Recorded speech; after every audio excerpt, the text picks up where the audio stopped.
جو اجتہاد کرے وہ غیر بما انزل اللہ کا حکم دے تو وہ بھی مطلق ہے، وہ بھی مطلق ہے. ومن لم يحكم بما انزل اللہ، چاہے اس کی اجتہاد ہو یا نہ ہو، غیر ما انزل اللہ کا حکم کرے، صریح قرآن کا حکم خلاف حکم کرے. کیسا مجتہد ہے جو اتنے آیت قرآن اس کو نہیں معلوم؟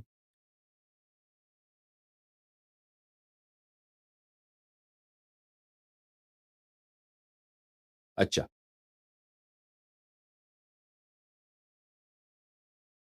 یہاں پر عزیزو جماعت مخالفین کے پاس کوئی جواب نہیں ہے اس استدلال کا. اس استدلال کا جواب جماعت مخالفین کے پاس کہ عمر نے ایسا کیوں فتویٰ دیا ہے، یہی کہ کہہ دیں بس اس کا اجتہاد ہے، اس کے علاوہ کوئی جواب نہیں. جب شیعوں کے مقابلے میں آتے ہیں تو وہ استان کو چینج کرتے ہیں، جیسے ہم نے بیان کیا ہے. استان کو وہ اس طرح بیان نہیں کرتے، وہ اس طرح کہتے ہیں کہ دیکھیں شیعہ کہتے ہیں کہ عمر کو تیمم نہیں آتا. اس کا مطلب یہ اپنے عوام کو بیوقوف بنانے کے لیے، مثلا اس حدیث میں ہے کہ عمر کو تیمم نہیں آتا، تو کہتے ہیں یہ کون سی بڑی بات ہے، کون سی بڑی بات ہے. شروع اسلام میں اس زمانے میں تیمم معروف مشہور نہیں تھا. تیمم رسول پاک صلی اللہ علیہ وآلہ وسلم کے حیات مبارک میں مثلا ابھی فرض کریں کہ شرب خمر آیا ہے، بعض لوگوں کو پتہ نہیں کہ خمر حرام ہے، ابھی تیمم کا حکم آیا ہے، سب کو نہیں معلوم. تو اگر عمر کو نہیں معلوم ہوا ہوگا تو اس میں کون سی بڑی بات ہے؟ تو پھر وہ یہی استدلال کرتے ہوئے ایک حدیث لاتے ہیں شیعہ کتب سے. ملاحظہ فرمائیے، یہ کتاب ہے تہذیب الاحکام، تالیف شیخ الطائفہ الطوسی رحمہ اللہ، جز نمبر 1، چھاپ مکتبۃ الصدوق.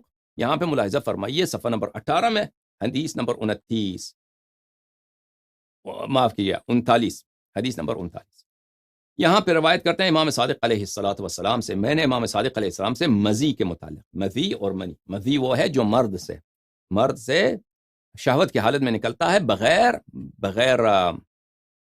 اچلنے کے، وہ مائع جو مرد سے نکلتا ہے اس کو مزی بولتے ہیں. اچھا، میں نے مزی کے متعلق کیا، وہ مزی پاک ہوتا ہے. مزی بالکل منی کی بات نہیں کر رہا، مزی کی بات کر رہا ہوں، مزی ذال کے ساتھ. مزی جو ہے بالکل مثلا جیسے ناک کی پانی ہے، ناک کا پانی پاک ہے، اس سے کوئی نجاست نہیں ہوتی. ناک میں سے جو مائع نکلتا ہے اس کو اردو میں پتہ نہیں مجھے کیا بولتے ہیں، وہ جیسے وہ خلط جو نکلتا ہے ناک سے، وہ اسی کی طرح پاک ہے. اس سے نہ نجاست ہوتی ہے، نہ اس سے حدث حاصل ہوتا ہے، نہ اس سے وضو واجب ہوتی ہے، نہ اس سے غسل واجب ہوتا ہے. تو میں نے اس سے مزی کے متعلق پوچھا. فقال ان علی علیہ السلام كان رجلا مذاء، امیر المؤمنین علیہ الصلوۃ والسلام کو مزی بہت آتا تھا. واستحیا ان يسأل رسول اللہ صلی اللہ علیہ وآلہ وسلم لمكان فاطمہ علیہ السلام، اور امیر المؤمنین علیہ الصلوۃ والسلام کیونکہ حیا کے پیکر تھے، ان کو حیا تھی کہ رسول پاک صلی اللہ علیہ وآلہ وسلم سے مزی کے حکم کے متعلق پوچھیں، کیونکہ وہ ان کے داماد ہیں، ان کی بیٹی ان کے پاس ہے. فأمر المقداد ان يسأله وهو جالس فسأله فقال له ليس بشيء. بس وہ انہوں نے مقداد کو حکم دیا کہ تم پوچھو رسول پاک صلی اللہ علیہ وآلہ وسلم سے کہ مزی کا حکم کیا ہے. تو امیر المؤمنین علیہ السلام تشریف فرماتے رسول پاک صلی اللہ علیہ وآلہ وسلم کے بارگاہ میں. تو مقداد نے رسول پاک صلی اللہ علیہ وآلہ وسلم سے پوچھا ہے، اور رسول پاک صلی اللہ علیہ وآلہ وسلم نے جواب دیا ہے کہ اس کی کوئی پرواہ نہیں ہے، یہ اس سے نہ وضو باطل ہوتا ہے، نہ اس سے غسل لازم آتا ہے، نہ یہ نجس ہے. تو وہ یہ لے کے آتے ہیں، کہتے ہیں دیکھو اگر عمر کو تیمم نہیں آتا تو امیر المؤمنین علیہ السلام کو بھی مزی کا حکم نہیں معلوم، مزی کا حکم نہیں معلوم. تو اس کا جواب کیا ہے میرے عزیزو؟ دیکھو عزیزو، میں نے پھر دوہرایا کہ ہمارا تعین یہ نہیں ہے کہ عمر کو حیات رسول صلی اللہ علیہ وآلہ وسلم میں تیمم نہیں معلوم تھا. ہمارا تعین یہ ہے کہ خلیفہ بننے کے بعد، وہ امام بننے کے بعد، اپنے آپ کو امیر المؤمنین کہلانے کے بعد، وہ فتوے دینے کے مقام کے بعد، پھر بھی اتنی واضح بات اس کو نہیں معلوم. کتنی نہیں معلوم؟ آیات قرآن کے خلاف فتویٰ دے رہا ہے، سنت رسول صلی اللہ علیہ وسلم کے خلاف فتویٰ دے رہا ہے، اور کافر بننے کے فتویٰ دے رہا ہے. سمجھ میں آ رہی نا بات آپ کو؟ یہ فتویٰ دے رہا ہے، یہ تعین اور ہے. ہمارا اگر تعین یہ ہوتا کہ حیات نبی صلی اللہ علیہ وسلم میں کوئی حکم عمر کو نہیں معلوم تھا، بعد میں اس نے سیکھا ہوگا شاید، اب تو بات آپ کی صحیح تھی، ہم ملزم ہوتے جواب دینے کے. لیکن ان دونوں میں زمین آسمان کا فرق ہے. لیکن اس حدیث کا کیا جواب ہے کہ امیر المؤمنین علیہ السلام نے مزی کا حکم رسول پاک صلی اللہ علیہ وآلہ وسلم سے اس طرح سے مانگا ہے. دیکھیں عزیزو، یہ خود ان کا عقیدہ یہی ہے کہ جماعت مخالفین کا عقیدہ یہ ہے کہ رسول پاک صلی اللہ علیہ وسلم کو کسی چیز کا پتہ ہی نہیں تھا. ملاحظہ فرمائیے، یہ قرآن کریم ڈاکٹر محمد طاہر قادری صاحب نے خود، پتہ نہیں اس کا پی ایچ ڈی اس کا کہاں ہے، واقعاً پی ایچ ڈی ہے، اس نے ڈاکٹر بولتا ہے اپنے آپ شیخ الاسلام ڈاکٹر. یہ ملاحظہ فرمائیے، یہ سورہ مبارکہ شورا میں، سورہ مبارکہ شورا کے بالکل آخر میں وَكَذَلِكَ أَوْحَيْنَا إِلَيْكَ رُوحًا مِّنْ أَمْرِنَا مَا كُنْتَ مَا تَدْرِي مَا الْكِتَابُ وَلَا الْإِيمَانُ. بے شک سو اسی طرح ہم نے آپ کی طرف اپنے حکم سے روح قلوب و ارواح کی وحی فرمائی. روح قلوب ارواح کی وحی فرمائی. عجیب ہے، ان کو نہیں معلوم نا، ان کے پاس حدیث ہی نہیں ہے روح کیا ہے. روح جو قرآن میں آیا ہے کہ روح اوحینا الیک روحا من امرنا، یہ روح جو رسول پاک صلی اللہ علیہ وسلم کی تھی، روح جو رسول صلی اللہ علیہ وسلم کے پاس تھی، یہ روح کا کیا مطلب ہے؟ ان کے پاس احادیث نہیں ہے اس مسئلے پر، تو اس نے ترجمہ کیسا کیا؟ عجیب و غریب. اچھا ابھی میں بتاؤں گا آپ کو. ما کنت ما تدری الکتاب ولا الایمان، جو وہی فرمائی جو قرآن ہے، اور آپ وہی سے قبل اپنی ذاتی درایت و فکر سے یہ نہ یہ جانتے تھے کہ کتاب کیا ہے اور نہ ایمان کیا ہے. دیکھیں کہتے ہیں کہ ما کنت تدری ما الکتاب ولا الایمان، کہ وہی سے پہلے آپ کو پتہ ہی نہیں قرآن کیا ہے اور ایمان کیا ہے. لیکن اس نے تفصیل کیا دیا کہ شرعی احکام کے تفصیلات کو نہیں جانتے تھے، اور نہ ایمان کے شرعی احکام کے تفصیلات کو ہی جانتے تھے جو بعد میں نازل اور مقرر ہو. وہ نہیں جانتے تھے، یہ شاید لفظ ان کا مقصد ہے نہیں، شاید یہ نہیں اس کا مقصد ہے. بہرحال اس آیت کا ترجمہ کیا ہے؟ ما کنت تدری ما الکتاب ولا الایمان، کہ وہی سے پہلے آپ کو کتاب کا بھی نہیں معلوم، ایمان بھی نہیں معلوم. ایمان بھی نہیں معلوم آپ کو کہ ایمان کیا چیز ہے. ہمارے نزدیک عزیزو روح جو ہے اول خلقت رسول صلی اللہ علیہ وآلہ وسلم سے اللہ تعالیٰ نے اب شاید میں نے وہ حدیث آپ کے لیے آمادہ بھی کیا نہیں آمادہ نہیں کیا میں نے وہ حدیث اس کی بہت زیادہ ہیں.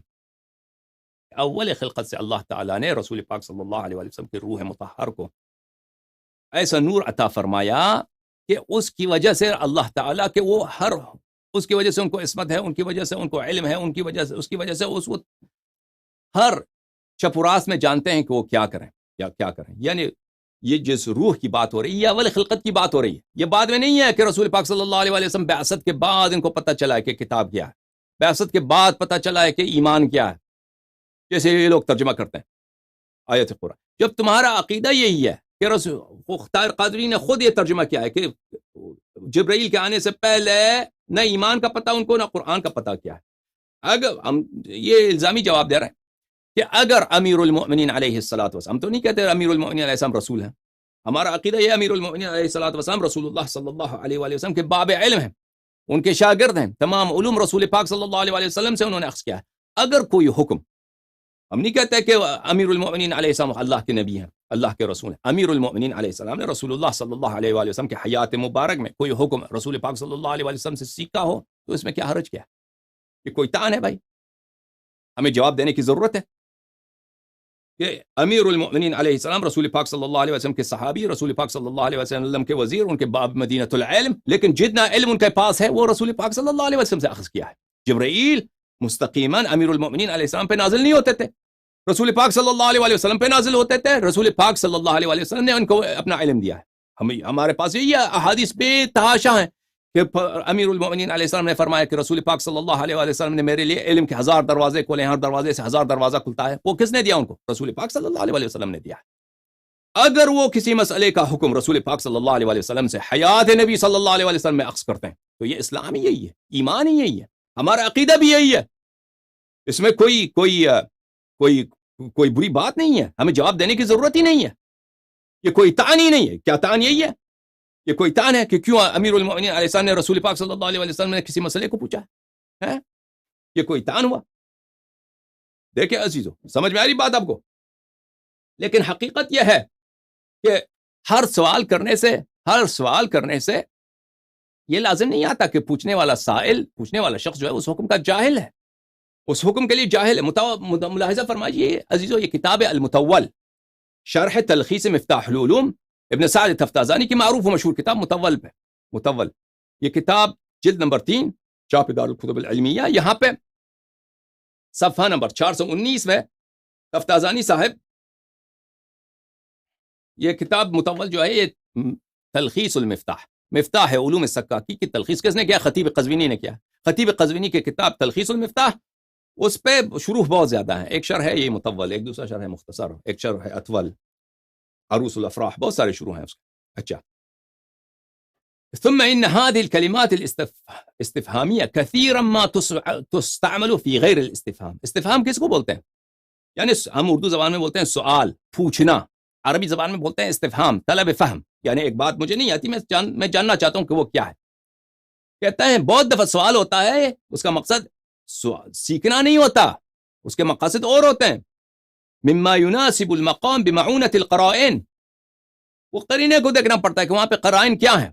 اگر قرینہ ہو سکتا ہے قرائن ہو کہ ایک شخص سوال کر رہا ہے دوسروں کو سمجھانے کے لیے، ایک شخص سوال کر رہا ہے کہ کسی کی خطا کو ذکر کرنے کے لیے، ایک شخص سوال کر رہا ہے تعجب کے اظہار کے لیے، ایک شخص سوال کر رہا ہے کسی کی توبیخ کے لیے، مذمت کے لیے، ایک شخص سوال کر رہا ہے کسی سے اقرار لینے کے لیے۔ ہمیشہ یہ نہیں ہوتا کہ پوچھنے والے کو، مستفہم کو طلب فہم کرنا ہے، اس کو سمجھ نہیں آ رہی بات۔ بہت دفعہ یہ ہوتا ہے کہ وہ اس کو پتہ ہوتا ہے۔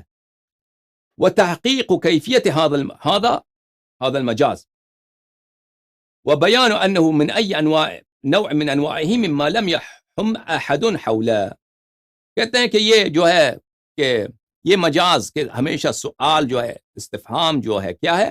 استفہام ہمیشہ طلب فہم کے لیے نہیں ہوتا، جہل دور کرنے کے لیے نہیں ہوتا۔ استفہام بہت دفعہ ہوتا ہے کیا؟ دوسرے مقاصد کے لیے۔ اس کو کہتے ہیں دوسرے علماء نے اس کی تحقیق نہیں کیا، میں نے پہلی دفعہ تحقیق کیا۔ اچھا، اور اس کے مثال قرآن کریم میں تو بہت ہے، سنت رسول صلی اللہ علیہ وسلم میں بہت ہے۔ اچھی بات، یہاں پہ جو کہ حدیث ہے کہ امیر المؤمنین علیہ السلام نے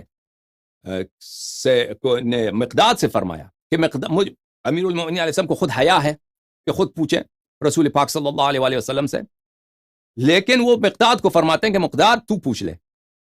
تو اس سے لازم یہ نہیں آتا کہ امیر المؤمنین علیہ السلام اس حکم کے جاہل ہیں۔ سمجھ میں آ رہی نا؟ کیونکہ ہمیشہ سوال ہمیشہ جہل دور کرنے کے لیے نہیں ہوتی، اور اس حدیث میں یہ نہیں تھا کہ امیر المؤمنین علیہ السلام کو مزی کا حکم نہیں معلوم تھا، مزی کا حکم نہیں۔ اس میں صرف اتنا ہے کہ امیر المؤمنین علیہ الصلوۃ والسلام نے مزی خود ان کو حیا تھی کہ رسول پاک صلی اللہ علیہ وسلم سے پوچھیں، اور مقداد سے کہا۔ ہو سکتا ہے کہ امیر المؤمنین علیہ الصلوۃ والسلام دوسروں کو سمجھانے کے لیے کہ دوسرے صحابہ، دوسرے مسلمین سیکھ لیں کہ مزی پاک ہوا کرتی ہے، تو انہوں نے مقداد سے کہا کہ تو پوچھ لے۔ وہ خود نہیں پوچھنا چاہتے تھے کیونکہ ان کو خود حیا ہے، وہ خود داماد ہیں رسول پاک صلی اللہ علیہ وسلم سے، کہ تاکہ لوگ بات کا بتنگڑ نہ بنا دیں۔ یہ بھی ہو سکتا ہے۔ اگر مان بھی لیں، کہیں سے ثابت بھی ہو جائے، چلیں امیر المؤمنین علیہ السلام اس مسئلے کے حکم جاننے کے لیے انہوں نے رسول پاک صلی اللہ علیہ وسلم سے انہوں نے استفسار کیا ہے، کوئی بات نہیں ہے، کوئی بات نہیں ہے، اس میں کوئی جھجک نہیں ہے کہ جب آپ خود کہتے ہیں کہ رسول پاک صلی اللہ علیہ وسلم کو بہت سارے مسائل نہیں آتے تھے جب تک جبرائیل اللہ کی جانب سے اس کا جواب نہیں لے کے آتا، تو امیر المؤمنین علیہ السلام رسول پاک صلی اللہ علیہ وسلم کے باب مدینۃ العلم اور ان کے شاگرد ان سے سیکھنا چاہتے ہیں، ٹھیک ہے نا؟ تو اس میں کوئی عیب ہی نہیں ہے، اس میں کوئی جواب دینے کے لیے ہمیں کوئی ضرورت ہی نہیں، اس میں کوئی جھجک ہی نہیں ہے۔ ہم عمر پہ جو تعین لگاتے ہیں، عمر کا تعین یہ ہے کہ وہ خلیفہ بننے کے بعد بغیر ما انزل اللہ وخلافا لسنت رسول اللہ صلی اللہ علیہ وآلہ وسلم فتوا دے رہا ہے۔ ومن لم يحكم بما انزل اللہ فاولئک هم الکافرون۔ بات صحیح ہے، واضح ہے عزیزو بات، ٹھیک ہے نا؟ تو نتیجہ کیا ہوا عزیزو؟ یہ صرف ایک ادنا سا، لیکن اما اس طرح تو بہت ہے عمر پر کہ عمر فاروق نہیں ہو سکتا، عمر فاروق ہو سکتا۔ اب یہ مرحلہ ہمارے بحث کا اتمام کو پہنچا ہے کہ ابو بکر صدیق نہیں ہو سکتا، عمر فاروق نہیں ہو سکتا، عمر فاروق نہیں ہو سکتا، بلکہ بات اس سے بہت بڑھ کر نہ صرف فاروق نہیں ہے، بلکہ اگر آپ ان آیات کا ملاحظہ کریں جن کا ہم نے بیان کیا ہے تو اس کا جواب دینا کسی بھی عمری عالم کے لیے ممکن نہیں ہے۔ بات اس سے بہت آگے ہے، نہ صرف کہ وہ فاروق نہیں بلکہ اس کا خلافت بھی باطل ہے۔ اچھی بات ہے عزیزو، ہم آپ جاتے ہیں آپ کے کامنٹس پڑھنے کے لیے، کیونکہ ہم نہیں چاہتے کہ ہماری گفتگو جو ہے بہت ہی لمبی ہو جائے۔ 1.25 گھنٹہ ہم بات کر چکے ہیں، اب آتے ہیں آپ کے کامنٹس پڑھنے کے لیے اور آپ کے کامنٹس کے جواب دینے کے لیے۔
تو خراسانی کوئی حکومت تھوڑی بنائے گا، وہ صیحہ کے بعد قیام کرے گا، صیحہ کے بعد، صیحہ کے بعد قیام کرنا جائز، قیام کرنا جائز۔ اور وہ نائب خاص ہے امام علیہ السلام کا، نائب خاص جو ہے یعنی اس کی خاص گفتگو، بلکہ اس کے لشکر میں امام زمانہ علیہ السلام موجود ہیں، لوگ اس کو نہیں جانتے ہیں، ان کے لشکر میں امام زمانہ علیہ السلام غائب کے طور پر، وہ خود جانتے ہیں، خراسانی جانتے ہیں، لوگ نہیں جانتے ان کو، تو ان کا سارا کام سپرفیشن ڈائریکٹلی امام زمانہ علیہ السلام کے ہاتھ میں ہے۔ اور ہم ان کی بات نہیں کر رہے، ہم کہتے ہیں قیام آسمان سے صحیحہ تک سننے تک۔ روایات میں بھی یہی ہے کہ امام علیہ السلام نے فرمایا کہ جب تک تمہیں آسمان سے صحیحہ سنائی نہ دے تو تم زمین پہ تم اپنے فرش کے، اپنے گھر کے فرش رہو، اپنے گھر کے جس طرح فرش اپنے گھر سے نہیں نکلتا تم اس طرح قیام نہ کرو۔ پہلی بات تو یہ ہے، پہلی بات یہ، دوسری بات یہ نہیں ہے کہ خراسانی حکومت بنائے گا، خراسانی قیام کرے گا، ٹھیک ہے، انقلاب کرے گا، خروج کرے گا، ٹھیک، یہ بات بالکل صحیح۔ اس کی حکومت بننے کی ہم نے کہیں نہیں سنا کہ وہ حکومت بنائیں گے، وہ قیام کرے گا، اس قیام کی صحت کیا ہے، وہ صحیح کے بعد قیام کریں گے، ٹھیک ہے۔ دوسری بات یہ ہے کہ وہ امام زمانہ علیہ السلام کے نائب خاص ہیں، نائب خاص کے لیے وہ خاص حکم ملتا ہے، ہم نائب خاص نہیں ہیں، ٹھیک ہے۔ ہمارے لیے کیا حجت ہے؟ ہماری وہی حجت ہے جو احادیث و روایات میں ہے۔ اس کے علاوہ خراسانی کے لشکر میں امام زمانہ علیہ السلام خود موجود ہیں، تو بات ہی اور ہے۔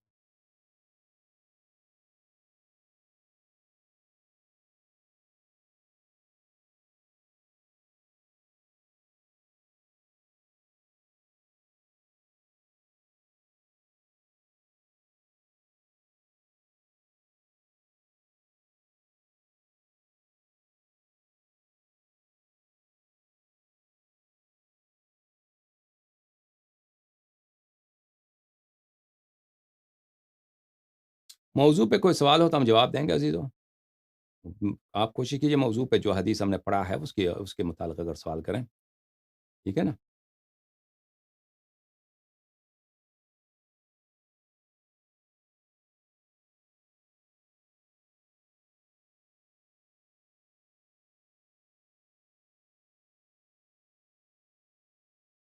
یہ شخص ملعون نے ہمارا بہت وقت ضائع کیا ہے، بہت اس سے بات رہی، وہ بالکل موضوع پہ، قوانین پہ، موضوع پہ ہم متحد ہوئے، پھر اس کے بعد وہ بکر گیا کہ میں مناظرہ نہیں کرتا، اور بعد میں اسے مشہور کرایا کہ ہم نے مناظرہ نہیں کرتے۔ تو جو لوگوں کو پتہ ہے، جن لوگوں کو پتہ ہے، وہ جو ہمارے ان سے درمیان بات ہوئی ہے، وہ ان سے پوچھ لیں، یہ بہت ہی جھوٹا آدمی ہے، یہ کبھی ہم سے مناظرہ یہ لوگ نہیں کریں گے، اور پھر اس کی اہمیت ہی کیا ہے؟ وہ اب یہ ان لوگوں کی کیا منزل سے جاہلوں سے مناظرہ کریں، پھر جھوٹ بولتے ہیں، جھوٹ بھی بولتے ہیں، مناظرہ نہیں کرتے یہ لوگ۔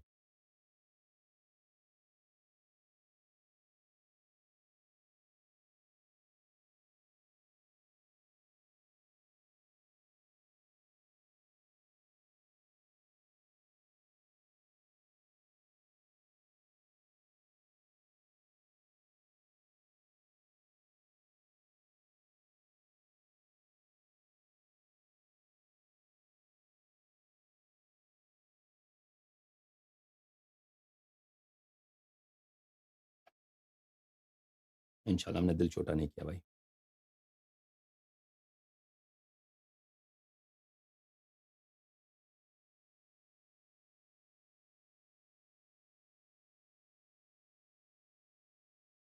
اچھی بات ہے، اس کا جواب دیں بھائی۔ اجتہاد آپ قرآن کے خلاف نہیں کر سکتے بھائی، آپ کفر کا فتویٰ نہیں دے سکتے، ایک شخص کو کہہ دیں کہ بھائی آپ نماز نہ پڑھو۔ قرآن جب کہہ رہا ہے کہ ان کنتم جنبا فطہروا، اجتہاد کیا ہوتا ہے؟ اجتہاد یہ ہے کہ قرآن اور سنت میں آپ دیکھیں، اگر اس میں حدیث ہے، آیت ہے، تو اس کے موافق آپ فتویٰ دے دیں۔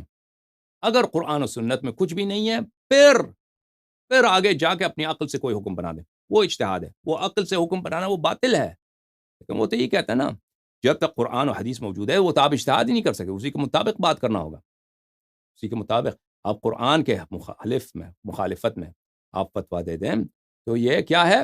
یہ کفر محض ہے۔